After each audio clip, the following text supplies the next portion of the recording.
Good day, we are Group 5, and today we will be reporting on Exercise 8, the skeletal system. The skeletal system has four functions. It serves as the support or framework for the soft parts of the body, provides the muscles a surface of attachment for the movement and motion of the body, supplies calcium in the blood, and forms and produces blood cells. The skeletal system can be differentiated into two: the exoskeleton, or the external skeleton, and the endoskeleton, or the internal skeleton in some organisms. In frogs, their skeletal structures are poorly developed. They are endoskeletal in nature and consist entirely of bone and cartilage. Histology of compact and spongy bone. The compact bone, or the dense and hard layer found at the outer surface of the bone, has three parts. In this slide, we can see the three parts of the compact bone. First is the central canal, or the Haversian canal, which serves as the passageway for blood cells, lymph vessels, and the nerves. Second is the osteon, or the basic structure of the compact bone. And the last would be the lacuna, or the tiny spaces in the compact bone that houses osteocytes. Next would be the spongy bone, or the sponge-like meshwork that consists of the trabecular. This part of the bone is occupied by the marrow and blood vessels. In this slide, we can see two parts of the spongy bone. One is the yellow bone marrow, which contains the blood-forming cells, or hematopoietic tissue. And the other is the trabecula, or the series of branching overlapping plates of matrix. Gross anatomy of the toad skeleton. Axial endoskeleton. It's comprised of endoskeletal structures located at the center or axis of the body. Consists of the following: skull, visceral skeleton, vertebral column and ribs, and sternum.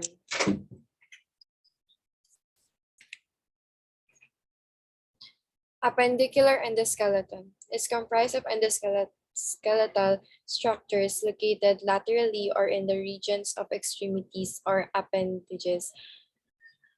Consists of the following parts: girdles, pectoral girdle, pelvic girdle, bones of limbs, forelimbs, and hind limbs. The skull. Dorsal view of the skull. Perspective from the top of the skull, consisting of parts of premaxillae, maxilla, median dorsal structure, squamosal, protic, and occipital condyle. Ventral view of the skull is a perspective of the skull through the belly, and its parts are premaxillae, maxillary teeth, palatine, parasphenoid, quadratojugal, and lastly, pterygoid. Lateral view of the skull is perspective of the skull from the side. Its parts are frontoparietal, nasal, and squamosal. Visceral skeleton. Mandible, it is the jaw or jawbone. Its parts are mentomecalian, dentary, and angulosplenial.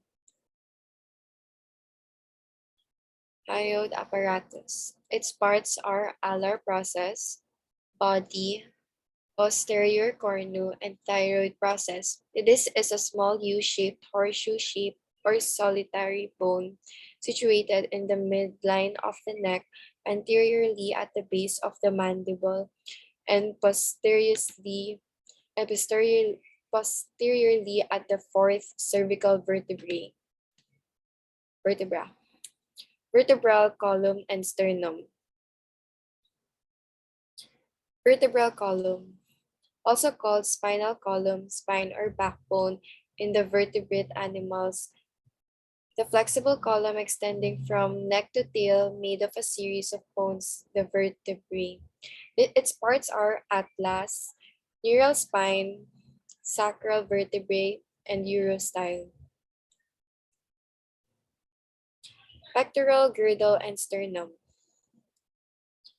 This consists of the clavicle and scapula, which serves to attach the upper limb to the sternum of the axial skeleton. Its parts are episternum, suprascapula, almosternum, clavicle, glenoid fossa, fenestra, mesosternum, and lastly, siphisternum. Pelvic girdle. Pelvic girdle has a depression at the junction of the three bones. Its three bones are ischium, acetabulum, and ilium.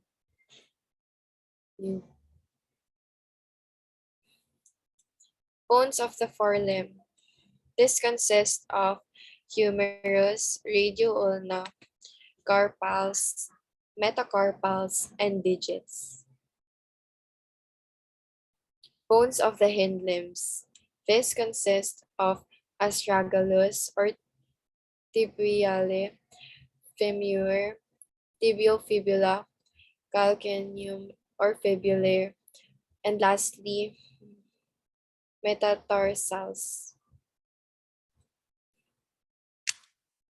So for the guided questions, in the question number 1, we were asked to differentiate a compact bone from a spongy bone. So our answers are shown in the table presented in the screen. For the compact bone, we have that it's hard, compact, heavy, and tough. While for the spongy bone, it's soft, porous, which makes it look spongy, and lighter than the compact bone. The compact bone is also made up of trabeculae, while the spongy bone is made up of osteons. Now, the compact bone is located in the outer layers of the bone, while the spongy bone is located in the inner layers of the bone. The compact bone's bone marrow stores fat, while the spongy bone's bone marrow produces red and white granular corpuscles. For the guide question 2, the question is, are the bones as solid and hard at the ends as in the middle of the shaft? So our answer is no. The bones aren't as solid and hard at the ends as in the middle of the shaft. This is because there is a connective tissue that covers both ends of the bones. This tissue is called articular cartilage. Articular cartilage is the smooth white tissue that covers the ends of bones where they come together to form joints. It allows the bones to glide over each other with very little friction. Lastly, for question 3, what unusual specializations are found in the frog skeleton? In what way would this structure help in the survival of the animal? So for the unusual specialization, we picked the hind legs or limbs of the frog. This is because this structure helps the amphibians to achieve an amazing range of jump angles from near horizontal to almost vertical. This also propels themselves through the water while swimming, using their front legs to steer. With this structure, swimming fast and jumping into a far range helps the frog escape from predators and catch more prey. This structure is basically the frog's key to success. That's all. Thank you.